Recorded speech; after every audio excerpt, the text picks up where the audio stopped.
Good evening. Welcome to APTN National News Weekend. I'm Dennis Ward.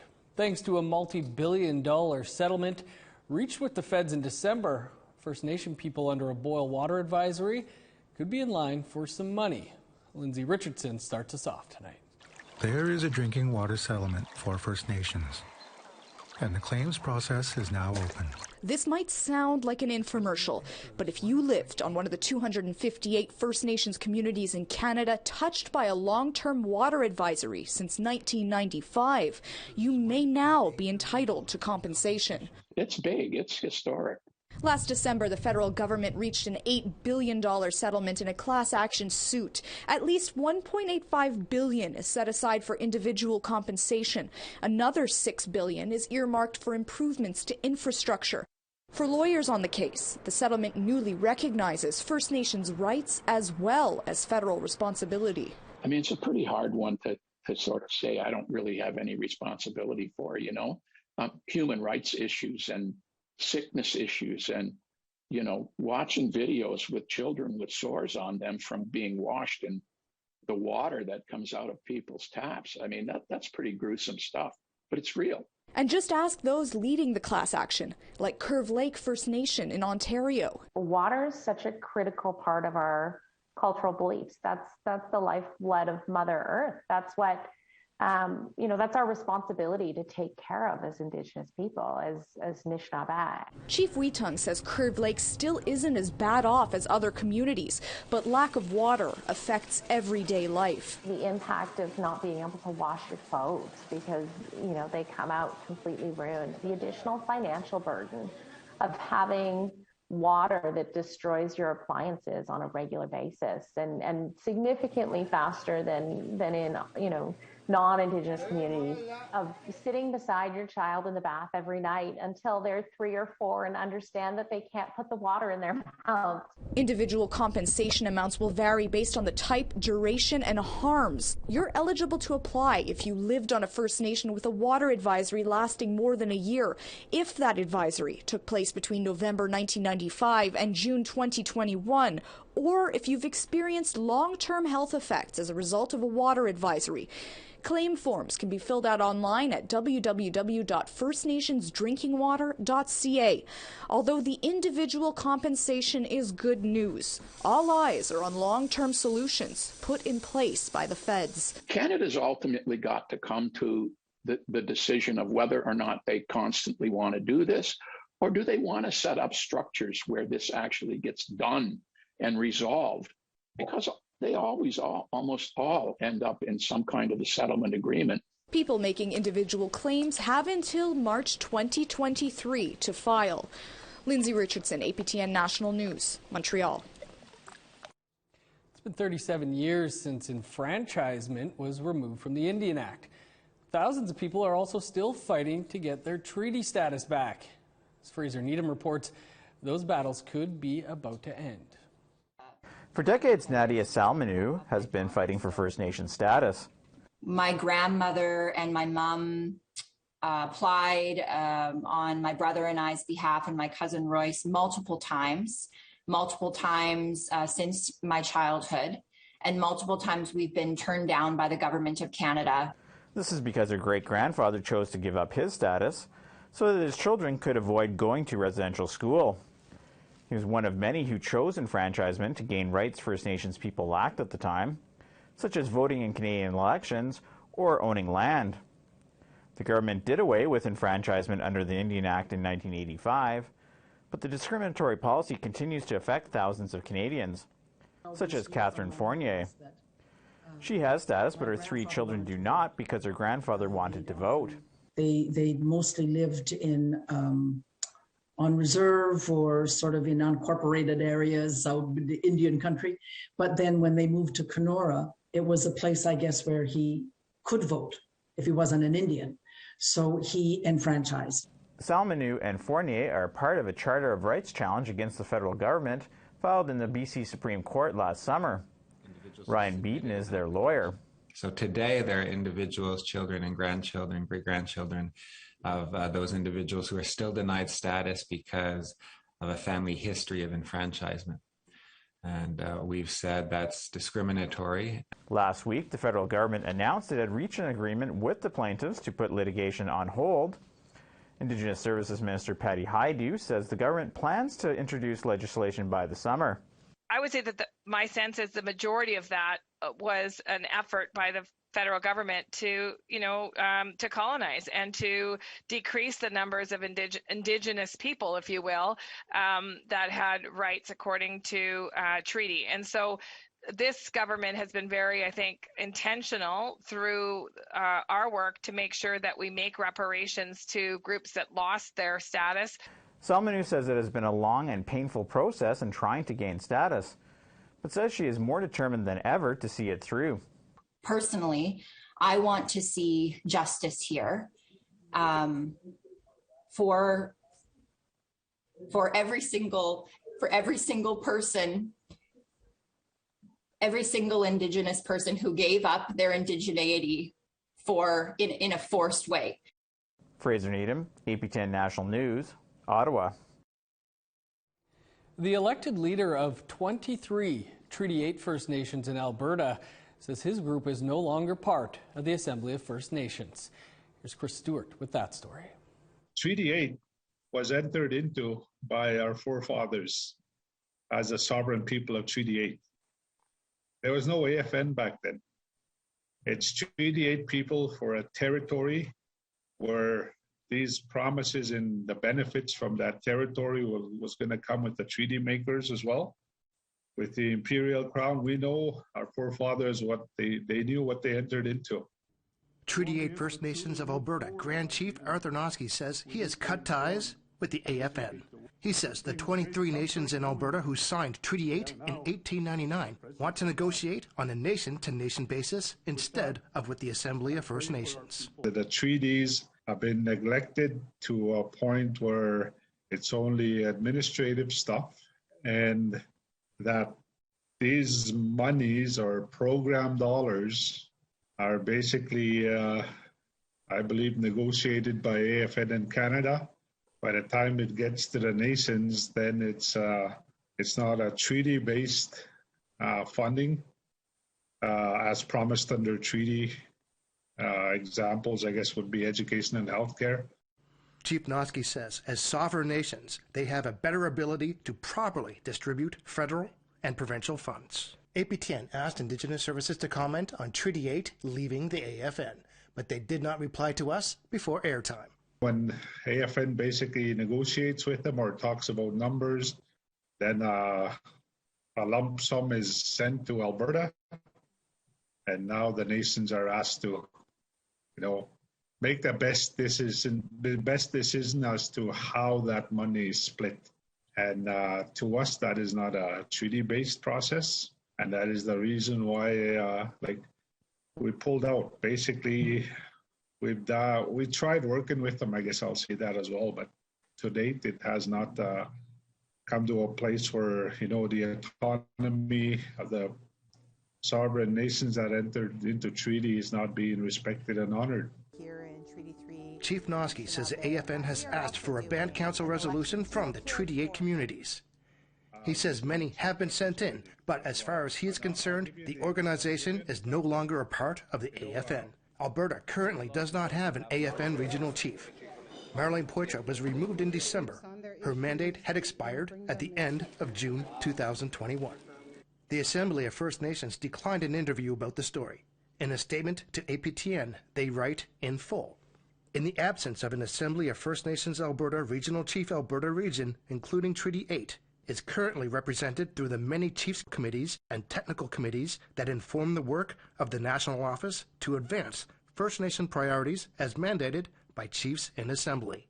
Grand Chief Noski says he meets with Treaty 8 leaders from Saskatchewan, Northwest Territories, and British Columbia on a monthly basis. Chris Stewart, APTN National News, Edmonton. Fuel prices, as you know, are at an all-time high these days. Here's Daryl Stranger now with how the price of gas affects us all.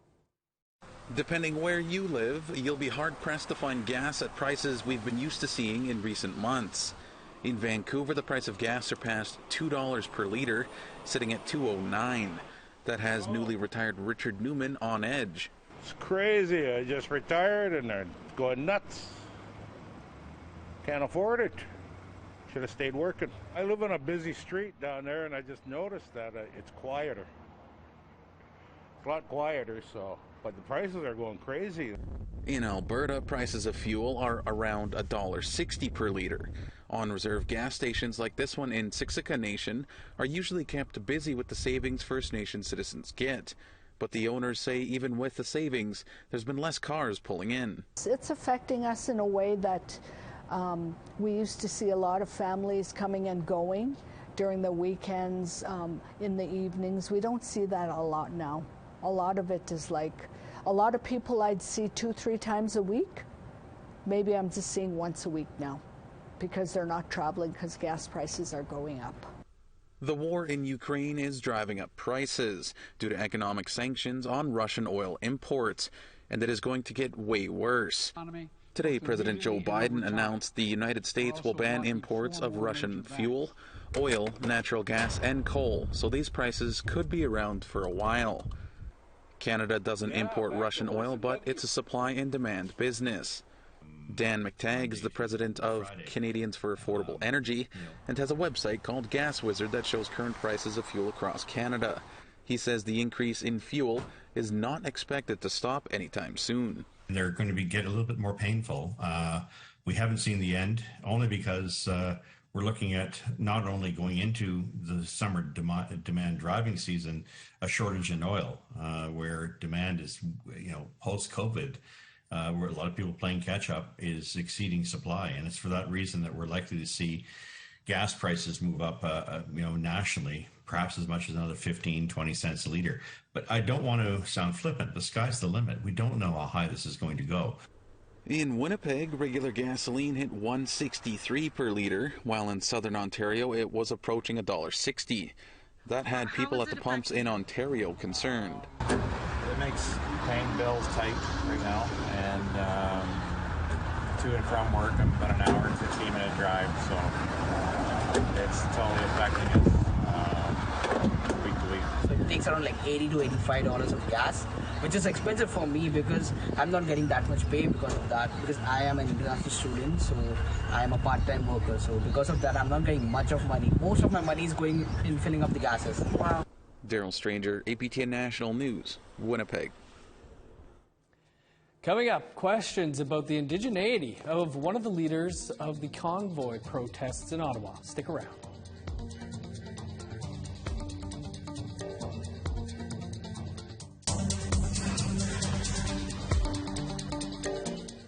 Welcome back. Tamara Leach is an alleged organizer of the Freedom Convoy that locked down Ottawa last month. She was arrested in connection with the convoy and now faces a few minor charges. Leach says she is Métis from the prairies, but her claim fell under scrutiny of the social media microscope. Our Tamara Pimentel has more. As a woman with Métis heritage, convoy organizer Tamara Leach's Métis claims have prompted 2 Indigenous genealogists to look into her background. And they told APTN News they couldn't find a Métis ancestor. After some research, Washington state-based genealogist Gail Morin told APTN on the phone Tamara didn't grow up in a Métis community, neither did her parents, or neither did her grandparents. Questions about her Indigenous identity and screenshots of the genealogy have been circulating online, but the names listed here may be her adoptive family.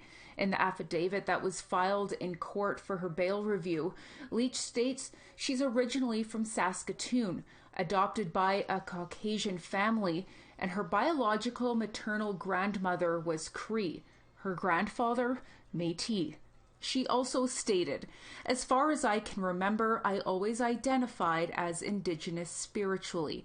I have attended at smudging and sweat lodge ceremonies and retreats from time to time to nourish my Indigenous spiritual growth. I am a card-carrying member of the Métis Nation of Alberta." Now, the Métis Nation of Alberta would not confirm Leach holds a membership card for confidentiality reasons. If the court accepts that Leach is Indigenous, she could be entitled to a Gladue report. which details her life and could be used by a justice at sentencing. Morin told APTN she would not be able to confirm Leach as Métis without knowing the name of her grandparents. We've reached out to Leach's lawyer for those names and haven't received a response before airtime. Leach was granted bail on March 7. She's facing multiple charges, including mischief. Tamara Pimentel, APTN National News, Calgary. Members of the Sixica Nation in Alberta have been coming forward with complaints of discrimination in the healthcare system. Here again is Tamara Pimentel with how band leaders plan to deal with the situation.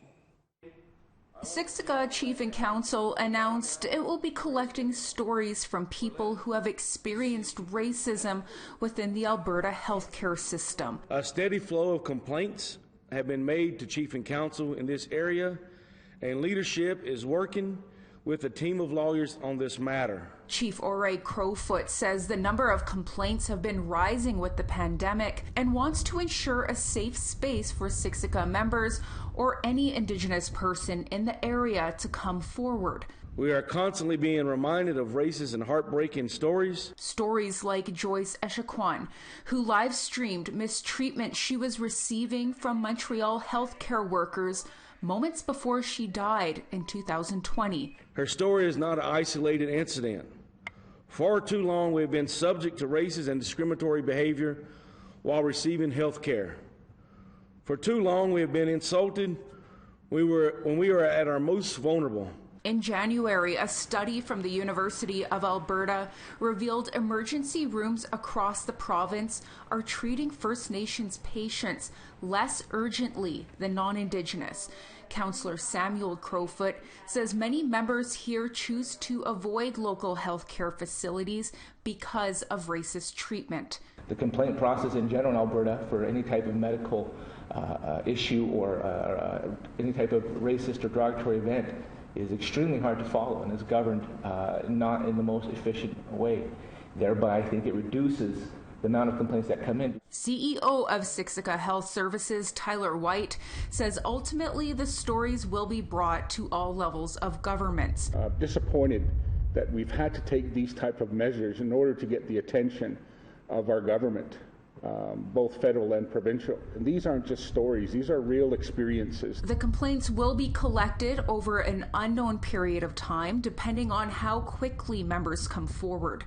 Once ready, the nation will work with JFK Law Corporation to decide the next steps.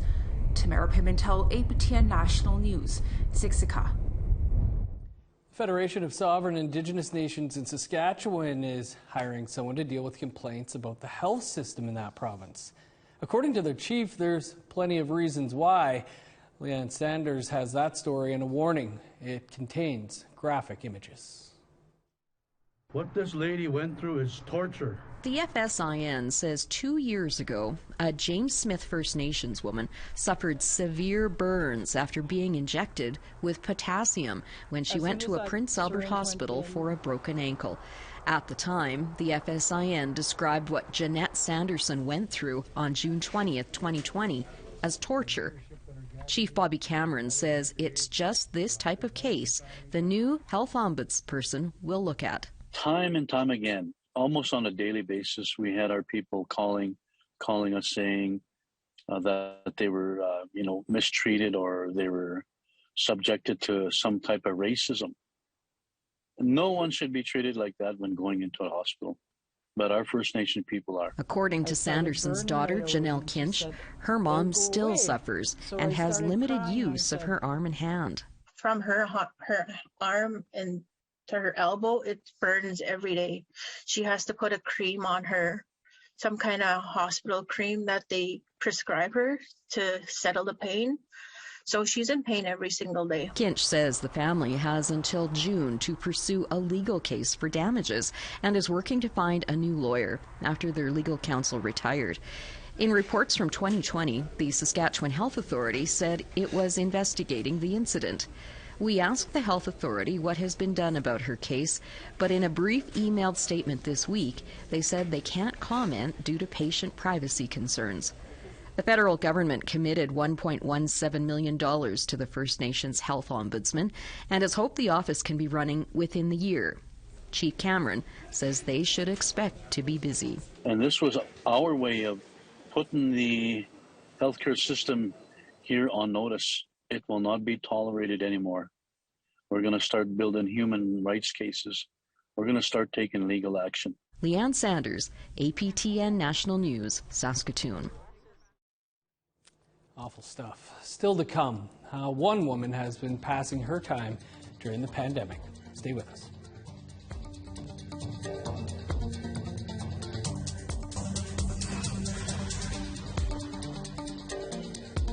Welcome back.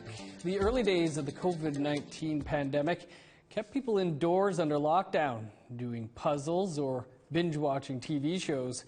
But for a retired healthcare aide, the isolation unleashed her creative side. Leanne Sanders has that story.